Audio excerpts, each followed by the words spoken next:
Peoples party के अंदर के इख्तलाफात जो है, पीपल्स पार्टी के अंदर जो लोग नाराज हैं उनकी एक फहरिस्त, जो सिंध में खास लोग पे जो लोग नाराज हुए पीपल्स पार्टी से, उनकी एक फहरिस्त आपके सामने रखूंगा। नंबर 2, पीटीआई के अंदर जिन लोगों को एमएनए या एमपीए के टिकट नहीं मिलेंगे और वो नाराज होंगे, डेफिनेटली नाराज होंगे जनाब, तो उनको पीटीआई कैसे संभालेगी, संभाल पाएगी भी या नहीं संभाल पाएगी। और एक जवाब आपके सामने मैं रखना चाहूँगा पीटीआई की क़ियादत की तरफ से कि जनाब रेहाम खान की बुक्स के कुछ एक्सट्रैक्ट्स जो सामने आए हैं उससे पीटीआई कितनी डैमेज हुई है। शाह महमूद कुरैशी साहब का कहा जाता है कि जनाब वो चीफ मिनिस्टर पंजाब बनेंगे अगर इफ पीटीआई मेक्स इट। सो क्या शाह महमूद कुरैशी साहब चीफ मिनिस्टर पंजाब बन पाएंगे, हम उनसे भी बात करेंगे। और अनीस कायम खानी साहब से मैं पूछना चाहूँगा कि पीएसपी के क्या हालात हैं कराची में, क्या पेटेंट सीट्स जो है एमक्यूएम की 10-12 सीटें जो एमक्यूएम निकालती आई है, क्या उनमें से वो सीटें निकाल पाएंगे, क्योंकि 120 हल्के हैं पूरे सिंध में और उसमें तकरीबन कहा यह जा रहा है कि 100 बंदे पिच करने के लिए पीएसपी तैयार खड़ी है। सो इन सब खबरों पे बात करेंगे और सबसे पहले एक फहरिस्त जिसका मैंने जिक्र किया आपके सामने रखना चाहूँगा कि जो नाराज़ लोग हैं पीपल्स पार्टी के अंदर और सिंध के अंदर जो नाराज़ लोग हैं उनकी फहरिस्त में आपके सामने रखना चाहूँगा। मसला ये पड़ा हुआ है कि पीटीआई जो है उसमें हर बंदा उसका टिकट लेने के लिए तैयार बैठा हुआ है, सिफारिशें कराता है जनाब कि मुझे टिकट लेके दे।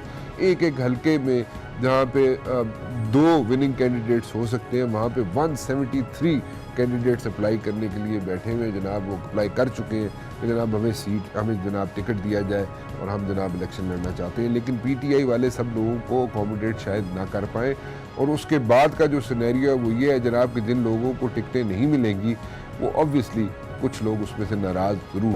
सिचुएशन पीएमएलएन के साथ ये है जनाब कि पीएमएलएन के जो लोग हैं वो टिकटों से तो नाराज़ नहीं है, लेकिन उनकी नाराज़गी जो है लीडरशिप के साथ है। लीडरशिप उनको वक्त नहीं देती रही, लीडरशिप उनकी बात नहीं सुनती रही, and so on and so fourth. ये तो हो गया मुस्लिम लीग नून और पीटीआई का। जी पीपल्स पार्टी का पंजाब में ये सिचुएशन है जनाब कि पीपल्स पार्टी के टिकटों में लोग एज सच इंटरेस्टेड नहीं है, और लेकिन पीपल्स पार्टी वाले टिकट देना चाहते हैं लोगों को मैक्सिमम, और कोशिश ये करना चाहते हैं कि उनकी प्रेजेंटेशन वो वहाँ पे नज़र आए।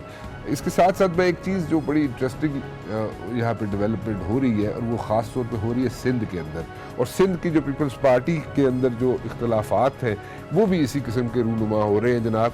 और वहाँ पे कुछ लोग नाराज़ हो रहे हैं जिनको टिकटें नहीं मिली, और उनमें कौन कौन से लोग हैं मैं वो ज़रा आपके सामने रखना चाहता हूँ। मखदूम जमील-उज़्ज़मान साहब हैं, वो नाराज़ हैं जनाब पीपल्स पार्टी से।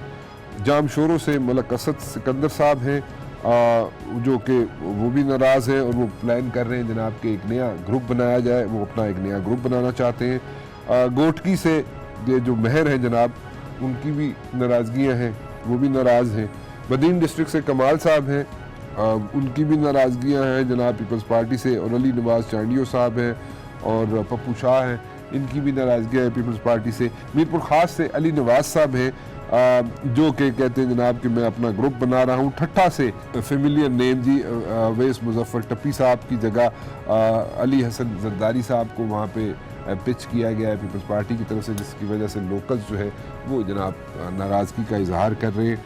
उमरकोट में मखदूम सईद-उज़्ज़मा की एंट्री पर जनाब सरदार शाह और अली मुरादान परेशान है जनाब।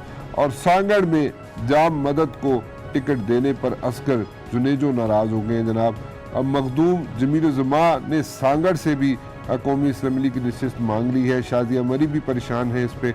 और शिकारपुर में इम्तियाज़ शेख को टिकट देने का इम्कान है। पुराने जियालों का एहतजाज कर रहे हैं जनाब इस चीज़ पे। और शिकारपुर में पहले ही तैमूर तालपुर पीपल्स पार्टी को खैराबाद कह चुके हैं। दादू में ब्रिगेडियर तारिक लाखेर की एंट्री ने इमरान मुजफ्फर लगारी और फयाज भट्ट को परेशान कर दिया है जनाब।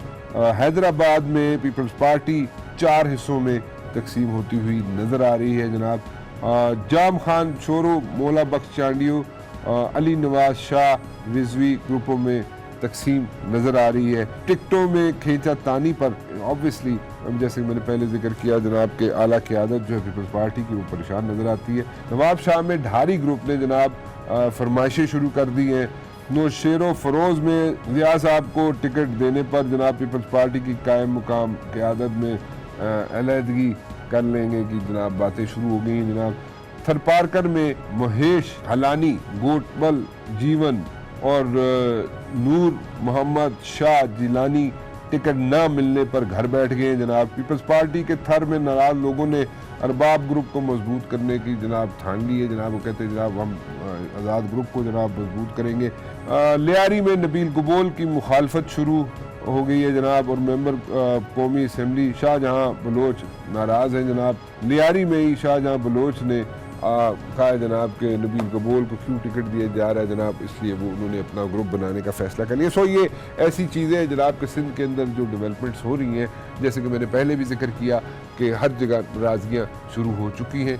किसी को टिकट ना मिलने की वजह से किसी को दूसरे ग्रुप की तरफ जनाब अगर लीडरशिप जाती है तो जो एग्जिस्टिंग ग्रुप है वो इनसिक्योर फील करता है, और इस किस्म की ये डेवलपमेंट्स होती रहेंगी टिल द टाइम जब तक आप देखेंगे जनाब के आपको लोगों को नहीं मिल रही है टिकट, चाहे वो कोई भी पार्टी हो, चाहे पीटीआई हो। पीटीआई के अंदर भी जनाब इख्तलाफात शुरू हो जाएंगे, क्योंकि मैंने जैसे पहले बोला कि सब लोग आने के लिए तैयार बैठे हैं पीटीआई में, और वो समझते हैं कि पीटीआई का टिकट मिलेगा तो जनाब everything is going to be hunky dory, और चाहे खंबे को भी टिकट मिल गया तो वो भी जीत जाएगा।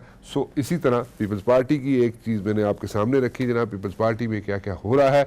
इसी तरह आइंदा आने वाले दिनों में मैं आपके सामने हर पार्टी के अंदर जो इख्तलाफात रूनुमा हो रहे हैं, उभर रहे हैं, वो आपके सामने मैं रखता रहूँगा। अनीस कायम खानी साहब मेरे साथ मौजूद हैं जी, और पाक सरजमीन पार्टी की जो एक्टिविटीज़ है वो हम उस पर डिस्कशन करेंगे, क्योंकि पूरे अगर देखा जाए सिंध में तो तकरीबन 120 हलके बनते हैं। 120 हलकों में पाक सरजमीन पार्टी जो है वो तकरीबन 100 हलकों में अपने लोग खड़े करने के लिए तैयार है, और जिस तरीके से इनके वहाँ पे जो फॉर्म्स फिल हो रहे हैं ठीक है, उसमें कुछ मुश्किलात ज़रूर होंगी, लेकिन जिस तरीके से लोग वहाँ पे फॉर्म्स फिल कर रहे हैं और पाक सरजमीन पार्टी की क़यादत जो है वहाँ पे मौजूद है उनको गाइड करने के लिए भी, और इन्होंने एक सिलेक्शन की है कि जनाब 100 एटलीस्ट हलकों में 100 हलकों में 120 में से 100 हलकों के अंदर अपने लोग खड़े करेंगे। लगता ऐसे है कि पहली मर्तबा कराची में MQM को एक बहुत टफ टाइम मिलने वाला है, और दूसरी पार्टी उभर के सामने आने वाली है। इलेक्शन के दिन पता चलेगा कि जनाब पाक सरजमीन का क्या बना, कितने वोट लिए, कितने जनाब वहाँ से सीटें निकाली, ये तो उसी दिन पता चलेगा जब डब्बे खुलेंगे। लेकिन फ़िलहाल जो एक्टिविटीज़ हैं उसके बारे में मैं जानना चाहूँगा। अनीस कायम खानी साहब मेरे साथ मौजूद है। अनीस कायम खानी साहब, thank you very much for joining me. कैसे हैं आप? जी अल्लाह का शुक्र है राना भाई, आप कैसे? बस अल्लाह का शुक्र है जी, अल्लाह का शुक्र है। क्या करा रहे कोई मैंने सुना है कि आपने तकरीबन कोई 120 हलकों में से कुछ 101 हलकों में आप अपने बंदे खड़े करने जा रहे हैं, तो ऑब्वियसली आप तो चाहेंगे आपके 100 हलकों में से 100 के 100 बंदे जीत जाएं, लेकिन कोई रियलिटी चेक भी एक चीज़ होती है, उसमें अगर बात कर लें तो आपके ख्याल में कितनी एक सीटें निकाल लेंगे? ये ज़रा जहन में रखिएगा कि ये जो बात हम कर रहे हैं ये बाद इलेक्शन के बाद भी इसी पे हम यही क्लिप निकालेंगे और फिर हम आप उस पर बात भी करेंगे। आप कितनी सीटें निकालेंगे? 120 हलके तकरीबन पूरे सिंध में, 100 में आप अपने बंदे खड़ा करने जा रहे हैं, कितनी सीटें निकलेंगी? हाँ, पहले तो राना भाई शुक्रिया, आपने मुझे टाइम दिया, और पाक सरजमीन पार्टी कराची और पूरे सिंध की सबसे बड़ी पार्टी बनने जा रही है, और बड़ी तादाद में, जिस तरह आपने बताया कि 120 हल्के, इंशाल्लाह बड़ी तादाद में पाक सरजमीन पार्टी जो है वो हिस्सा लेने जा रही है। राना भाई देखने की ज़रूरत यह है कि 2 साल की पार्टी है, और 2 साल की पार्टी जो है इस वक्त जो है वो सिंध में सबसे ज़्यादा नॉमिनेशन जमा कर रही है। जीत और हार की जहाँ तक आपने सवाल किए, मेरी तो ख्वाहिश ये होगी कि मैं सब जगह जीत जाऊँ, लेकिन जिस तरह आपने कहा कि मैं बड़ा हकीकत पसंद, मैं और मुस्तफ़ा कमाल साहब बड़े हकीकत पसंद लोग हैं। इंशाल्लाह आप देखेंगे हम जो MQM की जो रिवायती सीटें हैं वो इंशाल्लाह विन करेंगे, और कोशिश करेंगे अंदरूनी सिंध से भी कुछ सीटें निकाल सकें, लेकिन जो शहरी इलाकों की सीटें इंशाल्लाह हम सारी की सारी विन करेंगे। शहरी इलाकों की सीटें जो है आप सारी की सारी विन करेंगे, that includes Karachi and Hyderabad. ये MQM की जो बिल्कुल पेटेंट सीटें हैं उनको निकालने की बात कर रहे हैं आप? बिल्कुल ऐसे ही आप कह रहे हैं आप सारी की सारी निकाल देंगे? सिंध के अंदरूनी सिंध जी, अंदरूनी सिंध से भी चंद सीटें निकालूं, क्योंकि मैं अभी 2 साल की पार्टी है मेरी, मैंने ज़्यादातर मेहनत कराची, हैदराबाद वगैरह में ज़्यादा की है, लेकिन हर जगह मेरी ऑर्गेनाइजेशन मौजूद है, इसीलिए हमने हर जगह फॉर्म भरवाया है। मैं वहाँ जीतने की पोजीशन में नहीं हूँ, लेकिन मैं पहली दफ़ा हिस्सा लेने जा रहा हूँ और इंशाल्लाह 2023 का इलेक्शन जो है वो फिर पाक सरजमीन पार्टी का होगा। सो आप ये कह रहे हैं कि जो कराची और हैदराबाद की शहरी सीटें हैं जो एमक्यूएम विन करती रही है, वो सारी की सारी आप निकालने के चक्कर में, और जो अंदरून सिंध की जो सीटें हैं वो अगर आप विन नहीं भी कर सके तो एटलीस्ट वहाँ पे आप अपने बंदे खड़े करेंगे, ऐसे ही है? बिल्कुल ऐसे ही, और कुछ सीटों पे बड़ा ज़बरदस्त मुकाबला भी होगा, लेकिन हमारी कोशिश ये है कि पूरे सिंध भर से हम लोग खड़े करें। और क्योंकि मैं लसानी सियासत नहीं कर रहा, पाक सरजमीन पार्टी लसानी सियासत नहीं कर रही, तो ये भी एक क्लियर है कि उर्दू, सिर्फ उर्दू बोलने वालों हल्कों से नहीं पाक सरजमीन पार्टी, बल्कि पूरे सिंध से, सिंधी स्पीकिंग इलाकों से भी, Punjabi speaking, Pakhtun speaking, Urdu speaking, हर जगह से पाक सरजमीन पार्टी खड़ी है।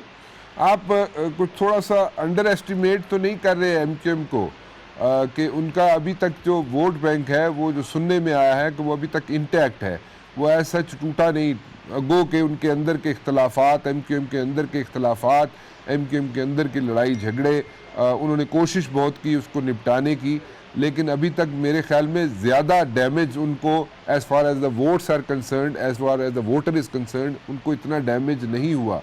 तो उसमें आप कैसे इतनी अपनी स्पेस बनाएंगे अनीस भाई?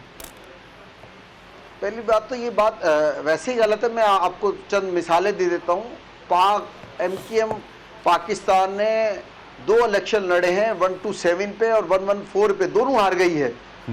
जहां जबकि मैं पाक सरजमीन पार्टी उस वक्त खड़ी भी नहीं हुई ज़मनी इलेक्शन में, 2 ज़मनी इलेक्शन में 127 और 114 दोनों एमक्यूएम हार गई, दोनों एमक्यूएम की सीटें थी। तो ये बात बिल्कुल राना भाई ठीक नहीं है कि एमक्यूएम का वोट बैंक मौजूद है, एमक्यूएम का वोट बैंक टूट चुका है, और जबकि इन दोनों सीटों पर पाक सरजमीन पार्टी ने हिस्सा नहीं लिया था।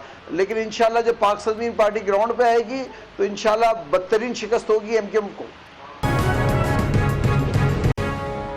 क्या मंशूर क्या लेके आ रहे हैं आप? व्हाट इज आपका क्या मंशूर क्या होगा? मंशूर एक सोशल पैक्ट है between the masses, between the voters and the party जी, तो क्या मंशूर क्या, आप क्या चेंज क्या लेके आएंगे?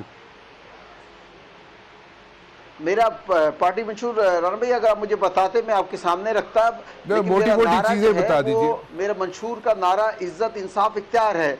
मैं एक आम आदमी को रिस्पेक्ट दिलवाना चाहता हूँ, उसे इंसाफ दिलवाना चाहता हूँ, उसे बाइख्तियार करना चाहता हूँ। तो मेरा मंशूर यही है, और उसमें फिर हर जो मसला है, पाकिस्तान के जो मसाइल हैं, उसको हमने अपना एक हल, पहले मसला बयान किया और उसका फिर हल बयान किया है कि हम जो है वो तालीम में क्या करना चाहते हैं, हम सेहत के बारे में क्या करना चाहते हैं, हम लोकल बॉडीज़ का हमारा क्या पूरा सिस्टम है। तो एक मंशूर मैंने ऑलरेडी दे रखा और एक इंतहाबी मंशूर की हमारी तैयारी चल रही है। इंशाल्लाह चंद दिनों में आप देखेंगे मुस्तफ़ा कमाल साहब प्रेस कॉन्फ्रेंस के ज़रिए बयान करेंगे।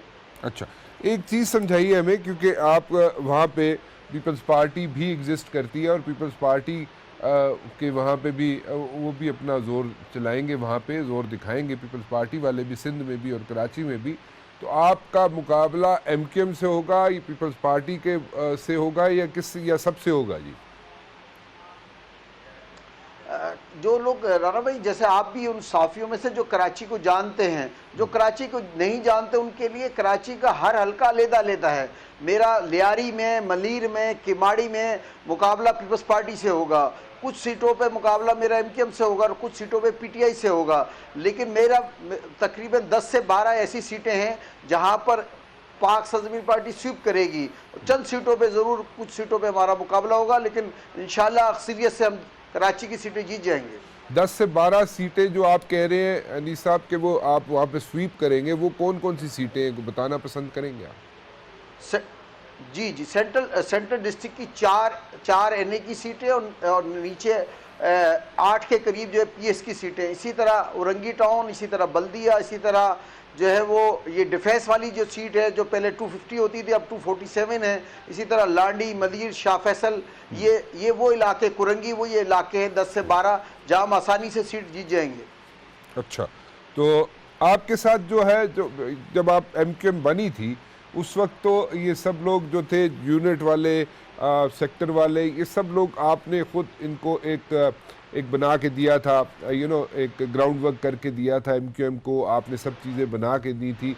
और ये सब लोग जो अभी भी किसी हद तक वहाँ पे एमक्यूएम के अंदर मौजूद हैं, वो आपकी बहुत इज़्ज़त करते हैं, आपको बड़ी इज़्ज़त की निगाह से देखते हैं और आपके एक इशारे के मुंतज़िर हैं कई लोग यूनिट में भी और सेक्टर में भी जो एमक्यूएम में मौजूद है। सो आपके साथ ये लोग इलेक्शन से पहले आ जाएंगे, इलेक्शंस के अंदर या एमक्यूएम में रहते हुए आपको सपोर्ट करेंगे, या हाउ विल इट वर्क जी? भाई इनमें से 80% लोग तो आ चुके हैं। 80% लोग पाक सदमीन पार्टी में शमूलियत कर चुके हैं। जो आप अगर एमक्यूएम की 2016 को जिस दिन मैं और मुस्तफ़ा कमाल साहब आए थे, आप इनसे लिस्ट मांग लें कि इनके कारकुनान और ज़िम्मेदारान की लिस्ट देख लें, उसमें से 70 से 80% लोग अब पाक सदमीन पार्टी में आ चुके हैं। जो 20% है इंशाल्लाह वो भी आप हमारे साथ देखेंगे, सिवाय चंद लोगों के अलावा जिनको हम लेना नहीं चाहते। अच्छा, सो आप कह रहे हैं कि 70 से 80% लोग आ चुके हैं और बाकी लोग आपके पास किसी वक्त भी आ सकते हैं। सो दैट मीन्स कि पूरा स्ट्रक्चर जो है एमक्यूएम का, वो तो फिर उनको या तो नया स्ट्रक्चर बनाना पड़ेगा एमक्यूएम को, या फिर या वो अपनी प्रिपरेशन कर रहे होंगे। लेकिन आपके जो बड़ी एक कॉन्फिडेंस के साथ आप एक बात कर रहे हैं, द कॉन्फिडेंस इज़ कि आप 10-12 सीटें जो है कराची से डेफिनेटली निकालेंगे और उसका आप जिक्र भी कर रहे हैं।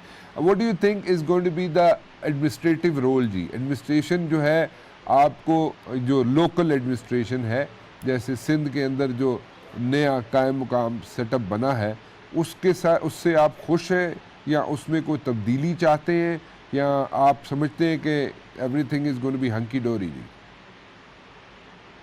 नहीं, हम उससे नाखुश हैं और हम ये समझते हैं कि जब इलेक्शन शुरू होता है तो पहला इलेक्शन जो है, इलेक्शन 25 जुलाई को नहीं होगा मोची भाई, इलेक्शन तो शुरू हो गया है। जो निगरां हुकूमत सिंध की बनी है उस पर पाक सरजमीन पार्टी को शदीद तहफ़्फ़ुज़ात हैं। हम समझते हैं कि ये सेटअप है, ये गैर जानिबदार नहीं है, बल्कि पीपल्स पार्टी और एमक्यूएम का मुश्तरका सेटअप है। और हम मुतालबा करते हैं, हमने मुतालबा किया भी है, फिर हम मुतालबा करते हैं कि इस सेटअप को ख़त्म किया जाए और ऐसा गैर जानिबदार सेटअप लाया जाए जो इलेक्शन में गैर जानिबदारी साबित कर सके। तो मौजूदा सेटअप जो है वो मुनासिब नहीं है, जानिबदाराना है और मशकूक है। सो अगर ये सारा सेटअप आपकी नज़र में ठीक नहीं है, सिंध का एडमिनिस्ट्रेटिव सेटअप हो, तो फिर आप how come you are so sure कि ये, एक तो आप इतनी सीटें 10-12 सीटें कराची से निकाल जाएंगे, नंबर 2 आप ये कैसे कह रहे हैं कि जनाब ये सेटअप चेंज हो जाए? क्या इस वक्त इस मौके पर ये सेटअप चेंज हो सकेगा? क्या ये मुमकिन होगा जी? I am talking from chief minister, care taker chief minister से, अनीस भाई वहाँ से शुरू कर रहा हूँ मैं और नीचे तक एडमिनिस्ट्रेटिव लेवल तक मैं बात कर रहा हूँ। ये सारा सेटअप तो शायद अब मुश्किल हो जाए चेंज होना। नहीं, मैं तो चीफ मिनिस्टर साहब की बात कर रहा हूँ स्पेशली। मैं तो चीफ मिनिस्टर साहब का जो सिलेक्शन हुआ है वो मुनासिब नहीं है। अच्छा। वो पीपल्स पार्टी के हिमायत याफ्ता आदमी हैं और हम ये समझते हैं कि अभी ही इलेक्शन जो है वो मशकूक हो गए, ख़ासतौर पे सिंध में, लेकिन उसके बावजूद हम इलेक्शन में हिस्सा लेंगे। लेकिन आपने मुझसे सवाल किया है तो मैंने ये बात रखी है कि पाक सरजमीन पार्टी मुतमईन नहीं है, वो समझती है ये जानिबदाराना सिस्टम है, ये गैर जानिबदाराना नहीं है। और क्योंकि ये इलेक्शन में इसी सेटअप ने निगरानी करनी है तो मैं इस पर अपना तहफ़्फ़ुज़ात है पाक सरजमीन पार्टी। आपके ख्याल में क्या चीफ मिनिस्टर कौन होना चाहिए था? और अगर जब बन रहा था चीफ मिनिस्टर तो आप लोगों से तो इनपुट नहीं लेगी, क्योंकि आप किसी जगह पे स्टैंड नहीं करते थे। बिल्कुल नहीं लेगी, नहीं हम स्टैंड करते थे। हमारे पास 18 MPA थे। हमने कहा था कि हमसे पूछा जाए। हमने ख्वाजा इज़हार साहब की मुखालफत नहीं की, लेकिन हमने कहा था कि मशवरा, उन्होंने PTI के जिनके 3 मेंबर, उनसे तो मशवरा किया, लेकिन पाक सरजमीन पार्टी के पास 18 MPA थे, उन्होंने मशवरा नहीं किया। फिर इसलिए हमें तहफ़्फ़ुज़ात है इस पर। अच्छा, हमसे मशवरा नहीं भी करते और अगर ऐसी कोई शख्सियत आती जो गैर जानिबदार थे तो उसे भी हम एक्सेप्ट करते, लेकिन अभी जो मौजूदा केयर टेकर चीफ मिनिस्टर हैं उस पर हमें शदीद तहफ़्फ़ुज़ात है। मैं एक आखिरी चीज़ आपसे पूछना चाहूँगा अनीस साहब, देखिए केयर टेकर सेटअप जो है उस पर आपके पास ज़्यादा MPAs थे, आपसे मशवरा नहीं किया गया, आपने उस पर कोई अपनी आवाज़ बुलंद की है सच? ये नंबर 2। आप इस सेटअप से, ये चीफ मिनिस्टर जो है इनसे कोई खुश नहीं है, आपके ख्याल में he is not a neutral person. So अगर ये सारी बातें हैं और एमक्यूएम ने और पीपल्स पार्टी ने मिल के ये सेटअप बनाया है, तो वेयर डू यू स्टैंड? आप क्या ऐसे कोई रेवोल्यूशन आ जाएगा, कोई जनाब डब्बे के अंदर पीएसपी होना शुरू हो जाएगी वोटों के, या क्या व्हाट्स क्या आप समझ क्या रहे हैं? कैसे आप कम से कम, मुझे वो 10-12 सीटें समझने की ज़रूरत है पहले, बाकी तो मैं चीज़ें बाद में समझूंगा। कैसे आप 10-12 सीटें निकाल देंगे, वो मुझे ज़रा थोड़ा सा क्लैरिफाई कर दें या एलेबरेट कर दीजिए। ये 10-12 सीटें जो कराची में, अभी आप लियाकताबाद चले जाए, लियाकताबाद में मेरे पास इस वक्त 1000 से 1500 के करीब कारकुनान हैं। मैं 25 तारीख को हमने एक तारीखी जलसा किया जिसमें तकरीबन 1 से 2 लाख लोग थे। मैं मोहल्ले मोहल्ले गली गली, मुर्शिद भाई जो हमें जो जानते हैं वो हमारा काम का तरीक़ाकार जानते हैं। इस वक्त जो है इन तमाम सीटों पर मैं आपको फ़ोटो वीडियोज़ भेजता हूँ। मेरे कारकुनान, मेरे सपोर्टर घर घर रब्ता कर रहे हैं, बिरादरियों से रब्ता कर रहे हैं, इलाके के लोगों से रब्ता कर रहे हैं, बाज़ार की यूनियन से रब्ता कर रहे हैं। मेरी ख़वातीन दिन रोज़े में होते हुए भी डोर टू डोर कैंपेन चला रही हैं। मुझे पता है हमें क्या रिस्पॉन्स मिल रहा है। इंशाल्लाह आप देखेंगे, ये सरप्राइज़ देंगे हम पाकिस्तान वालों को कि अब यहाँ से एमक्यूएम नहीं जीतेगी बल्कि पाक सरजमीन पार्टी जीतेगी। जहाँ तक आपने उस केयर टेकर की बात की है, तो मैं ये समझता हूँ कि भाई केयर टेकर हुकूमत पर मैं अपने तहफ़्फ़ुज़ात का इज़हार कर रहा हूँ। इलेक्शन कमीशन को चाहिए कि वो इस पर तवज्जो दें कि इस वक्त जो सिंध की केयर टेकर हुकूमत गैर जानिबदारा नहीं है, जानिबदाराना है, और यही पहले इलेक्शन में धांधली की निशानी है। ठीक है जी। अनीस कायम खानी साहब, बहुत बहुत शुक्रिया। आपकी रिजर्वेशंस बिल्कुल अपनी जगह दुरुस्त जी, आपने अपनी रिजर्वेशन। मुझे एक लेकिन बात मुझे समझ नहीं आई कि एक पीएसपी पार्टी जिसके अंदर एमपीएस की तादाद 18 एमपीएस, और उससे पूछा नहीं जाता कि जनाब केयर टेकर सेटअप क्या होना चाहिए, उससे उसकी इनपुट नहीं ली जाती, जबकि दूसरे एंड पे छोटी जो जो नंबर्स हैं जिसमें 2-3 एमपीएस जहाँ पे मौजूद हैं उनसे इनपुट ले ली जाती है। ये बात मेरी समझ से बाहर है और प्री पोल रिगिंग की निशानदेही कर रहे हैं अनीस कायम खानी साहब। एनीवेज अनीस कायम खानी साहब, will wait for the election day जी, और we keeping our fingers crossed. Let's see PSP कितनी सीटें निकालती हैं। आपने कहा जी कराची से कम 12 सीटें निकालेगी, और एमक्यूएम को जो उनकी अपनी गढ़ है वहाँ से आप लोग शिकस्त देंगे। बहुत बहुत शुक्रिया आपसे बात करने का अनीस कायम खानी साहब। पीटीआई के अंदर के जिसकी एक लंबी लाइन लगी हुई है जी, लेकिन सब लोगों को अकोमोडेट करना बड़ा मुश्किल हो जाएगा, सब लोगों को टिकट्स देना बड़ा मुश्किल हो जाएगा। फिर यहाँ पे नाराज़गियाँ शुरू हो जाएंगी, जिन लोगों को टिकटें नहीं मिलेंगी वो नाराज़ हो जाएंगे, और फिर उन नाराज़ लोगों को मनाने का भी कोई तरीका होगा, या वो वापस अपनी अपनी पार्टीज़ में चले जाएंगे या आज़ाद उम्मीदवार बन जाएंगे। इसी तरह के एक सिनेरियो हमने आज डिस्कस किया है पीपल्स पार्टी का भी, और उसकी एक मैंने लंबी फहरिस्त रखी है सामने पीपल्स पार्टी में जो लोग नाराज़ हो रहे हैं। सो आप लोग कैसे मैनेज करेंगे इन लोगों को? देखिए, पहली बात तो ये है कि अल्हम्दुलिल्लाह, अल्लाह का लाख लाख शुक्र है कि इतने लोग तहरीक इंसाफ में शामिल होना चाहते हैं। 4000 से ज्यादा दरखास्तें हमें मौसूल हुई।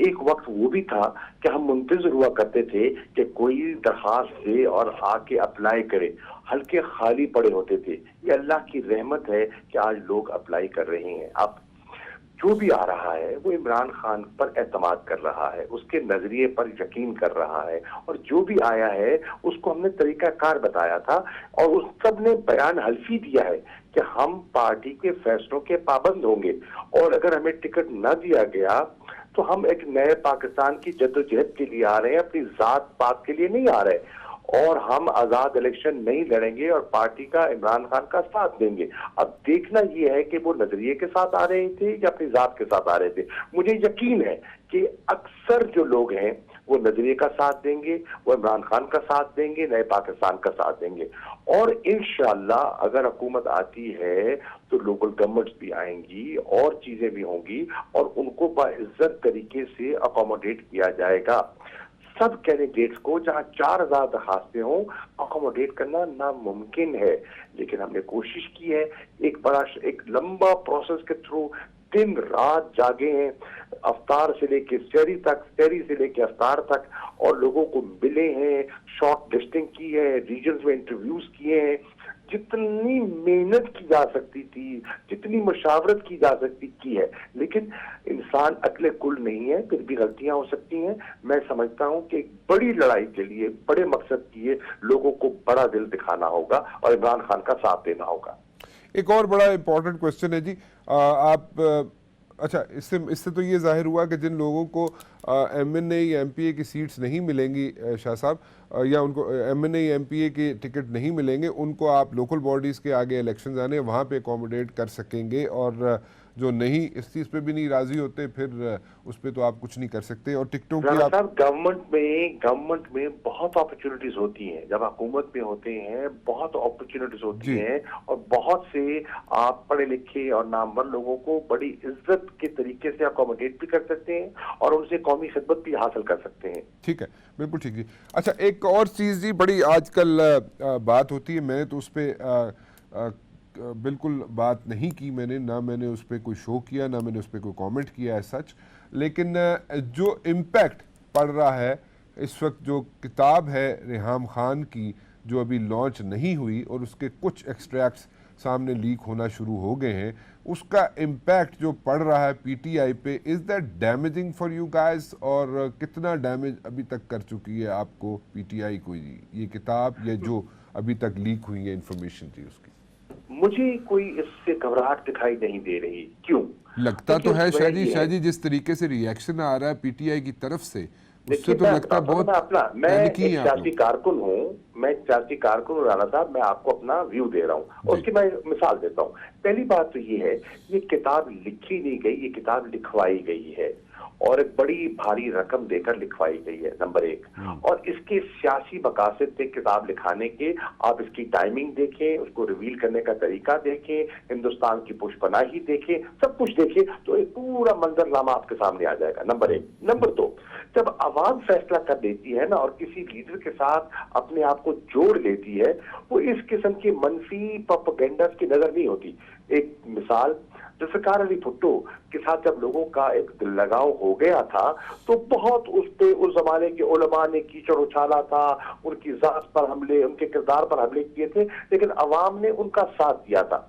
आपको याद होगा जब बेनजीर भुट्टो 86 के बाद वापस तशरीफ लाई थी, तो उन पर कितनी किरदार कुशी उस वक्त लोगों ने की थी और सियासी जमातों ने की थी, पैम्फलेट बांटे थे, जाती हमले किए थे, क्या कुछ नहीं किया था, लेकिन लोगों ने उनको वोट दिया था। मैं समझता हूं कि ये मनफी हथकंडे कामयाब नहीं होंगे और इंशाअल्लाह लोग इमरान पर भरोसा करेंगे, बल्ले पे वोट लगाएंगे और नए पाकिस्तान की तरफ कौम को आगे लेकर चलेंगे। One last question, Shah Mahmood Qureshi साहब, आवाज़ें आ रही हैं और स्पेशली इस्लामाबाद से बहुत ज़ोर शोर से आवाज़ें आ रही हैं कि अगर if PTI makes it, you are going to be the next chief minister Punjab, how far is this true? Rana साहब, बात ये है कि मुझे खान साहब की इजाजत से मैं सूबाई इलेक्शन लड़ रहा हूँ और अब देखना ये है कि पार्टी के मफाद में क्या है। अगर पार्टी अपने मेरिट पे, इमरान खान मेरिट पे फैसला करते हैं और मेरिट पे जब वक्त आएगा वो देख लेंगे उनके सामने कौन सी चॉइसेस हैं, कौन कितना तजर्बा रखता है, किसको पंजाब का कितना अंदाजा है, माजी में कौन पंजाब में असेंबली में रह चुका है, वजारतों को देख चुका है, इंटर प्रोविंशियल नेगोशिएशंस कर चुका है, वाटर रिकॉर्ड सही, फाइनेंस अवार्ड सही। मुझे अल्लाह ने ये वक्त और मौका दिया कि मुझे ये पंजाब में फाइनेंस मिनिस्टर के तौर पे, minister for planning and development के तौर पे खिदमत का मौका मिला, एग्रीकल्चर के मैदान में एग्रीकल्चर टास्क फोर्स का चेयरमैनशिप का मौका मिला। तो अगर पार्टी मुझे इस काबिल समझेगी तो फैसला करेगी, लेकिन मैं कोई अपनी जात को पार्टी से बालातर नहीं समझता। डोंट यू थिंक ये जो सारी चीज़ें आपने पॉइंट आउट की हैं और इसमें सारी चीज़ों में आपने अपना, इसमें तो सारी चीज़ें आप कर चुके हैं, आप खुद कर चुके हैं, सो आपने जो क्राइटेरिया सामने रखा है इस सारी क्राइटेरिया में तो आप फिट इन होते हैं। देखिए, ये पार्टी ने फैसला करना है। इमरान खान साहब जब जो उनके सामने शख्सियात आएंगी उनमें से वो देखेंगे पार्टी के मफाद में क्या है। देखिए, पंजाब पाकिस्तान का सबसे अहम हिस्सा है और मरकज की हुकूमत चलाने के लिए पंजाब पर इन्हिसार करना होता है। अब जो पार्टी फैसला करेगी और जो पार्टी के मफाद में होगा, कम से कम मेरी जात खुले दिल से उसे कबूल करेगी। बहुत बहुत शुक्रिया जी। शाह महमूद कुरैशी साहब कहते हैं जी कि इफ़ पीटीआई मेक्स इट और पार्टी फैसला करेगी कि उन्हें चीफ मिनिस्टर पंजाब बना दिया जाए तो वो उसको कबूल करेंगे जी। जाते जाते आप लोगों के सामने मैं एक सवाल रखना चाहता हूँ और सवाल ये है जनाब कि आइंदा आने वाले इलेक्शंस में आप क्या देखते हैं, किसको वोट देना चाहेंगे आप, और मैनिफेस्टो जो कि एक सोशल कॉन्ट्रैक्ट होता है between the voter and the party, वो उस मैनिफेस्टो को कितने लोगों ने पढ़ा है उसकी तफसीलात मैं आपसे पूछूंगा, या आप उसकी मुझे तफसीलात ज़रूर भेजिए मेरे ट्विटर पे या मेरे फेसबुक अकाउंट पे, अपनी डिटेल्स या अपने सवालात ज़रूर भेजिएगा। फ़िलहाल राना मुबश्शिर को इजाज़त दीजिए। अल्लाह हाफ़िज़।